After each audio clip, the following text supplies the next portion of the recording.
ప్రభువైన యేసుక్రీస్తు నామములో అందరికీ శుభాభివందనాలు. ఈరోజు దేవుని వాక్యము యూదా పత్రిక 1వ అధ్యాయము 20వ వచనం. ప్రియులారా, మీరు విశ్వసించు అతి పరిశుద్ధమైన దాని మీద మిమ్మును మీరు కట్టుకొనుడి. విశ్వాసం మీద స్థిరమై మనల్ని మనం నిలుపుకునే వారిగా ఉండాలి. ఒకసారి ఒక జలపాతం సమీపమున 2 కొండల మధ్య కట్టబడి ఉన్న ఒక చిన్న తీగ మీద సాహసము చేయబోతున్నానని జోసఫస్ అనేటువంటి ఒక వ్యక్తి ప్రకటించాడు. విస్తారమైన జనము కూడి వచ్చి ఎంతో ఎత్తులో కట్టబడి ఉన్న ఆ తీగ మీద అతడు అద్భుతంగా నడుస్తున్నాడు. అతని సాహసమును బట్టి ప్రజలందరూ చూస్తూ ఉన్నారు. అటువంటి సమయంలో నేను ఇటువైపు నుండి అటువైపుకు నేను ఈ తీగ మీద కేవలం కర్ర సహాయంతో నేను నడుస్తాను, మీరు నమ్ముతారా అని అడిగాడు. అందరూ ఖచ్చితంగా చేయగలవని కేకలు వేశారు. కర్ర సహాయంతో ఆ తీగ మీద అటువైపు నడిచాడు.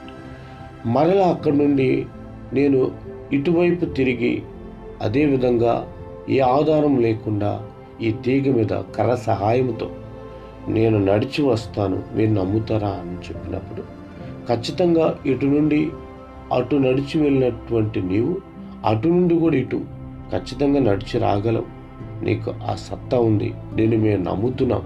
మీలో ఎవరైనా నా యందు సంపూర్ణ విశ్వాసం ఉంటే నా భుజం మీద కూర్చోండి, నేను యువత నుండి అవతలకు వెలుదునని చెప్పి ప్రకటించాడు.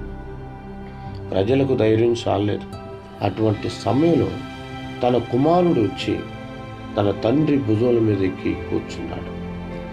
తండ్రి ఆ కుమారుని తీగ మీద ఏ ఆధారం లేకుండా కేవలం కర్ర సహాయంతో అటు ఇటు నడిచాడు. ప్రజలకు విశ్వాస వీరుని మీద విశ్వాసము లేదు, కానీ అతని కుమారునికి విశ్వాసం ఉంటుంది. ఆ ప్రకారం అనేక సార్లు మనము క్రీస్తు కొరకు సాహస కార్యములు చేయువారిని చూసి ఆనందించుతున్నాము, కానీ ప్రభు హస్తములను పట్టుకొని విశ్వాసంలోకి కొనసాగకపోవడం లేదు. విశ్వాసం అంటే సంపూర్ణంగా ఆధారపడటం. విశ్వాసం అంటే ఆయన మీద ఆనుకుంటాం.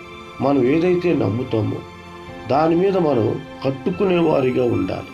ప్రేమ నమ్మకం కలిగిన తండ్రి, వందనాలు ప్రభా. ఏ వాక్యమైతే విని విశ్వసిస్తున్నామో విని దాని మీద మమ్మల్ని మేము కట్టుకున్నట్టుకు సాయం చేసి మీరు మనం తెచ్చుకున్నాను. యేసుక్రీస్తు నామములో అడుగుచున్నాం తండ్రి, ఆమేన్.